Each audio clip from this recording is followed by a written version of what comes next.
Dito po, palpak din po yung atake nila. Ito po, real talk po tayo. Ngayon po sa mga ginagawa ng prosecution team, naniniwala talaga ako na wala talaga silang matibay na ebidensya kay VP Sara. Bakit? Bakit mo imbitahan yung sinapak na sheriff? Ano ang silbi nun? Ginawa yun ni VP Sara, mayor siya. Yung bang ipagpalagay na natin na kasalanan yun? Yung bang ginawa mong kasalanan nung mayor ka? Pwede yun na dahilan para ma-impeach ka bilang vice president? Hindi. Ini-impeach nyo siya hindi bilang mayor. Ini-impeach nyo siya bilang vice president. So, ibig sabihin, wala talaga kayong maipakita na ginawa ni VP Sara nung vice president siya na karapat dapat siyang ma-impeach o matanggal sa pwesto. Na-impeach nyo na pala. Wala talaga siyang kayong pruweba. Kasi yung nanapak siya, kitang-kita na ang lahat yan eh. May pruweba eh. Ngayon po, ngayong vice president siya, may sinapak ba siya? O meron ba siyang kung ano man yung gusto niyong ibintang?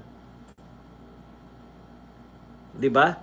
Kinakailangan yung gamitin yun para pasamain. Bakit?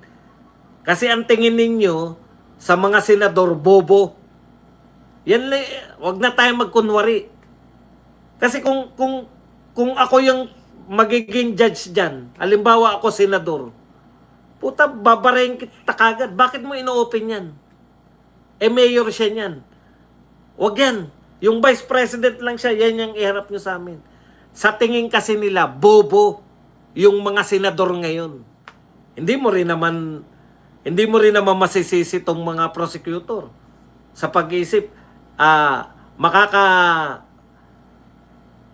'Di ba? Dahil bobo mga senador, mapapaniwala natin 'yan na yung kasalanan bilang mayor ay pwedeng dalhin niya para siya ay matanggal bilang vice president. Bobo lang po yung magpapasya na tama yung sinasabi nyo. O, minamaliit ng prosecutor yung uri ng ating mga senador. Sa panahon ba nila Miriam, nila Joker Arroyo, nila Chopisto Ginggona, nila Angara, nila Enrile, yan sa tingin nyo makakalusot yan? We would like to call on our next witness, the sheriff. Pucha, kung si Enrile yan, bababain kagad yan. Bakit nyo isasalang dito yan? Pinaglalaruan nyo ba kami? Ini-impeach nyo vice president, tapos isasalang nyo yung kasalanan niya bilang mayor? Anong tingin nyo sa amin? Si Enrile, narinig ko yan. Maybe my hearing is not good, but I am not senile. Binara po ni Enrile yung mga nakalimutan ko na kung natandaan ko na lang yung sinabi ni Enrile. Mahina raw ang pandinig niya, pero hindi siya senile. Huwag nyo silang pinagluloko. Ito po, tahasan pong panluloko sa Senado. Hinahamon ng mga senador. Ang sinasabi nila, bobo kasi ang mga senador, kaya kahit na anong ebidensya natin, maniniwala sa atin yan. Hindi po yan lalagpas sa mga matatalinong senador. Eh, ilan na lang kasi ang matalinong senador? Majority. Di ba? Hindi po karapat-dapat na isalang yan. Yung SALN, pinagpipilitan nila. Dapat daw magsimula sa 2007. Bakit? Involved lang po ang SALN para ipakita na buhat ng umupo si VP Sara, ganito lang po yung SALN, nagpayaman siya. Nung umupo siya bilang Vice President, nagpayaman ka sa posisyon. Dahil nung kaupo mo pa lang, eto lang pera mo, nung ngayon, eto na kagad pera mo. Ano po connection ng 2007 dun? Wala. Pero bakit po nila may ilulusot yan? Kasi tingin nila yung mga senador bobo. Nakakahiya po. Kaya pag wala nag-react na senador yan, hinayaan nyo yan, tama yung hinala nila. Kung ako senador, hindi ako papayag. Iniinsulto yung pagkatao namin. Iniinsulto yung Senado. Wala silang ebidensya ngayon, Vice President, ipapasok nila ebidensya nung hindi pa Vice President. Anong uri yan? Ah.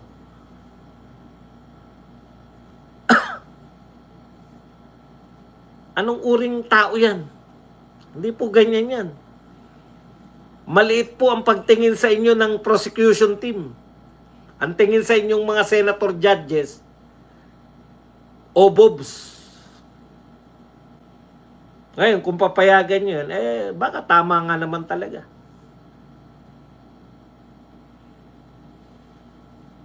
O, katulad nito, Mary Grace Piatos. Tignan nyo po yung katwiran na nakakarindi. Kinakailangan i-produce nila si Mary Grace Piatos. Yan yung gusto ni Chua eh. Ang magpo-produce ni Mary Grace Piatos, yung prosecution, ay yung defense. Kung hindi nila ma-produce yan, talagang wala talaga. Kaya ang gagawin nila dyan, yung ginawa nila kay BP Sara, may bakanting upuan, tatawagin nila si BP Sara, ipapakita ng media yung bakanting upuan, tapos sasagot yung sekretary, wala po si BP Sara dito. Speaker!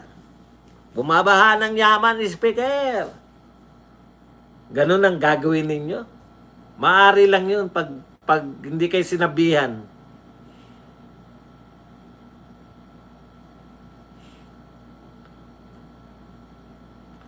Pag hindi sinansala ng mga senador yung gusto nyong gawin, na magdrama-drama kayo na mayroong bakanting, papatawag nyo, eto po, ang susunod po namin ay si Mary Grace Piatos. Tapos wala.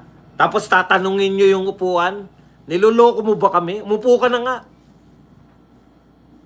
Ikatlo, paano nyo na-atim? Kayong andamin yung congressman, 300 plus. Napakaraming abogado sa mga congressman. Isinuko ni Luis Tro yung karapatan na mag-cross-examine, yung karapatan na mag-ano. For the first time po, ang mga magko-cross-examine, pinayagan nila na mga private prosecutor. Yung private prosecutor, supposedly, taga-assist lang sila. Kumbaga si Risa Ontiveros, kahit magagaling po sila, taga-feed lang sila na sasabihin ni Risa Ontiveros. Hindi po sila pwedeng sila mismo yung tumayo doon sa may podium sa Senate at sila mismo magsalita. Sila lang yung nagpipid, nagbibigay ng index card, sila lang yung magbibigay ng mga text messages para basahin ni Risa Ontiveros. Pero ito pong mga public prosecutor, nakakahiya po. Isiningit po nila na pwede na yung mga private prosecutor. Di parang si Lorna Kapunan na po ang congressman. Di ba?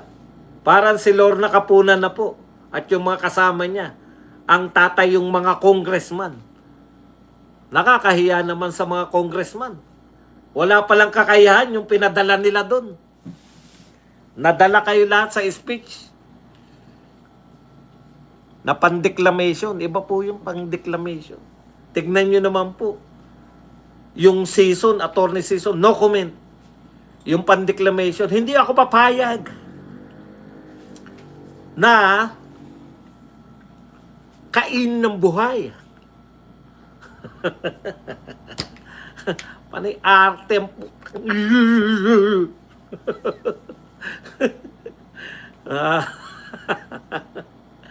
yan po ang mga kalaban natin. Kaya nagtataka sila. Bakit daw hindi umaangat yung iba kay BP Sara? Simple lang po. Sa mga totoong survey, ilan ang grade ni BBM? Negative 13 sa SWS. Negative 15 sa Pulse Asia. Yan yung mga totoong survey. Ibig mo sabihin ba dong hindi totoo yung ibang survey? Wala akong sinasabing ganyan. Pero ito ang mga totoong survey. Bahala na kayo mag-conclude. Thank you very much kay Noel Abalos. Pinigilan na yan ni Congressman Rufus. Bakit sinama? Bakit yung hindi pa siya VP? BBM senador lang naniniwala dyan, boss. Boss Badong. Yun na nga. Kaya nila sinisingit yan. Alam nila.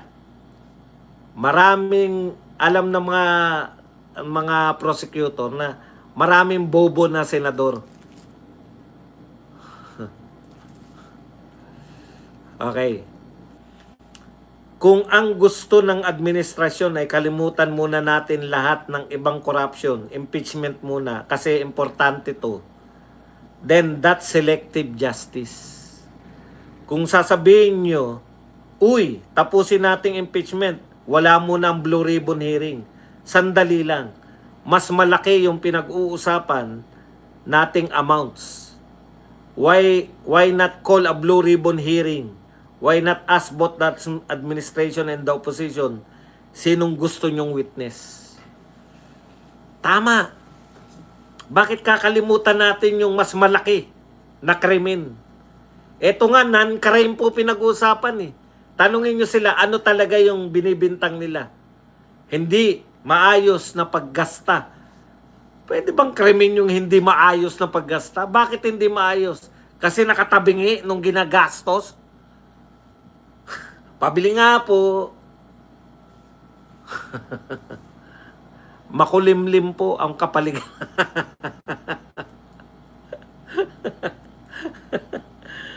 Walang iya kayo.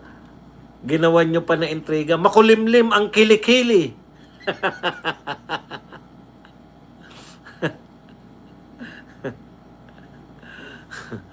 Okay, yan lang po ang ating topic. Pwede na kayong magtanong, pwede na po kayong magbigay ng reaksyon. At higit sa lahat,